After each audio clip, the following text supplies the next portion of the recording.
So the first thing is commutative property. 3 plus 2 is the same thing as 2 plus 3. So they just switched places and nothing changed. So 3 plus 2 is 5, 2 plus 3 is 5. But it only works for addition and multiplication. For example, it won't work for subtraction because 10 minus 2 is 8. 2 minus 10 is negative 8. Are they the same? No. So it doesn't work for subtraction. Division, 10 divided by 2 is 5. 2 divided by 10 is 0.2. It doesn't work. So it only works for what? Addition and multiplication. Okay. The next one is the associative property. And the associative property, all you're doing is moving your parentheses. Notice it stays in the same order. 3, 4, 5 equals 3, 4, 5. If 3 is in the front here, 3 has to be in the front here. If 4 is in the middle here, 4 is in the middle here. If 5 is in the back, 5 is in the back. The only thing that moves is your parentheses, right?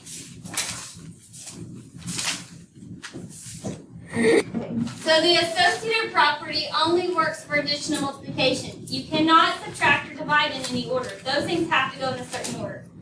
So it only works for addition, like this problem, and for multiplication.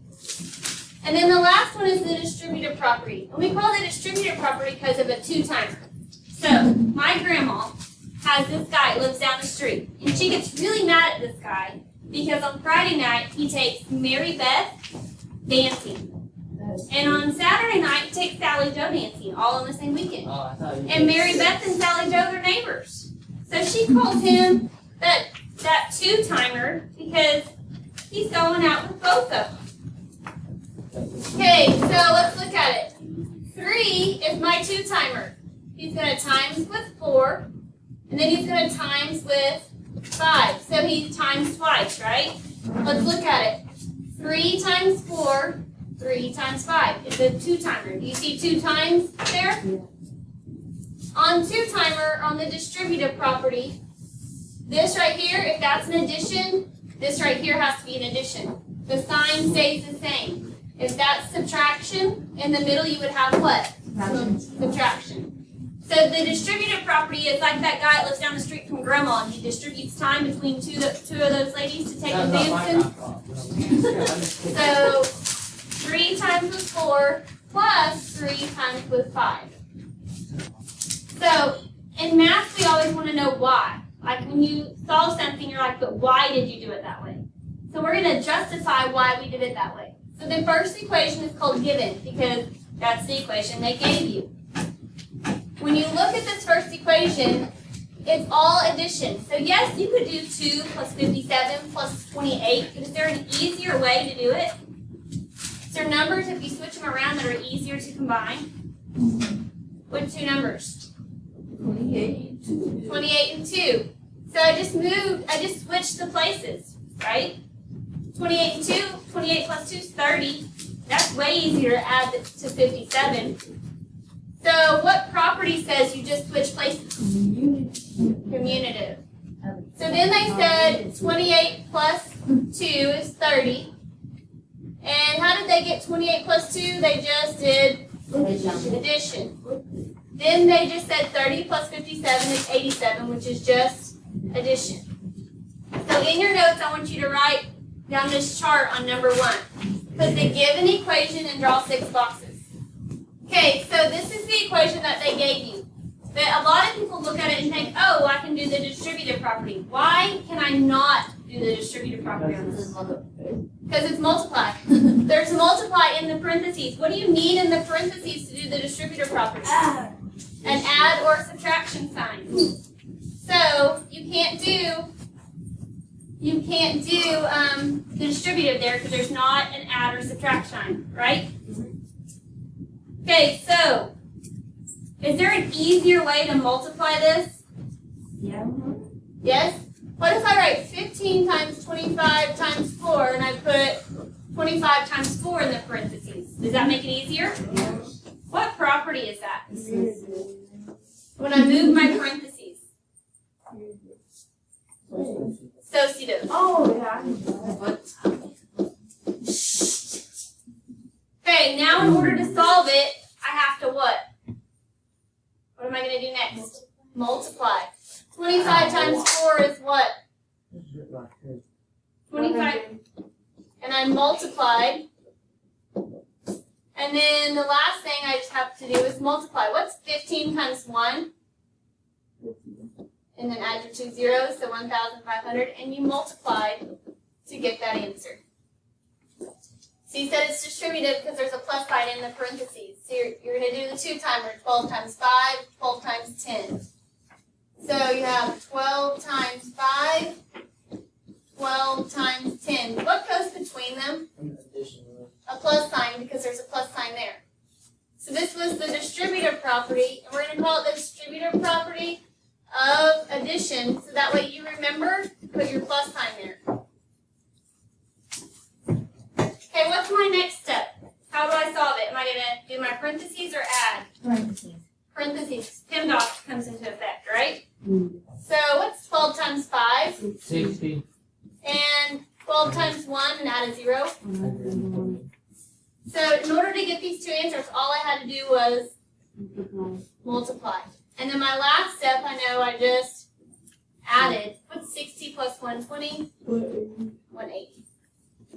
Okay, number 3 says, which of the following illustrates the commutative property of multiplication? So you're multiplying, and you said A was the answer. 7 times 2 is the same thing as saying 2 times 7, right? Number 4, 4 times what is the same thing as 8 times 4? 8. Commutative just switches places. Number 5, blank plus 12 is the same thing as 12 plus 6. 6 plus 12. Okay, on number 6, the associative property. Remember in the associative property, we said you have to keep it in the same order. 3, 4, 5, 3, 4, 5, right? If 3's at the front here, 3's at the front on the other side. If 5's at the back, 5's at the back here, right? Whatever's in the middle is in the middle. So which one of these shows the associative property of addition? So we're adding in the same order. Ryan? C. 5, 3, 6. 5, 3, 6. 5 and 3 are in the parentheses. 3 and 6 are in the parentheses. So the numbers are in the same order. You just move the parentheses. Right? Number 7. 4 plus 2 plus 7 is 13. So 4 plus 2 plus 7 is 13. Now you're multiplying. So it's associative property of multiplication. Blank times 3 times 12 is the same thing as 9 times 3 times 12. 9. Good. Okay, the next one is the distributive property. It's a 2-timer. So 13 times m, then 13 times 7. So what's missing right here? 13. 13 times m. A number and a letter next to each other mean times. And then parentheses next to each other mean times. So you did 13 times m plus 13 times 7. What if there would have been a subtraction sign there? It won't work. Right, you had to put a subtraction sign there. You can add and multiply with associative and commutative, right? Distributive, you can have subtraction sign in there. You can't have division. Okay. Number 10, tricks and their accompanied points for a certain video game are shown in the table. You complete 1 360-degree spin, 3 handstands, and 4 reverse 10. One spin is 250 points, a handstand is 350 points, and a reverse 10 is 400 points. So it says you need to evaluate this expression just by looking at it. Is the answer this or this, and then explain.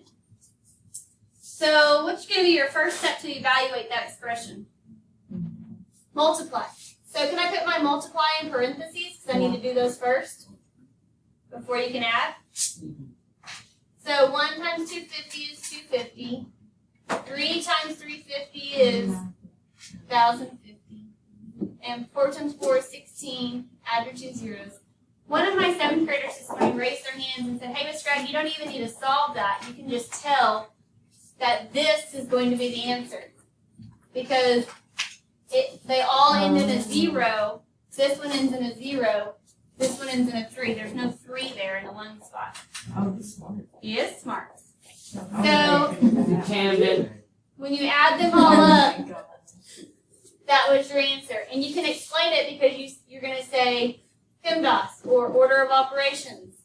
You multiplied first, then you what? Then you added.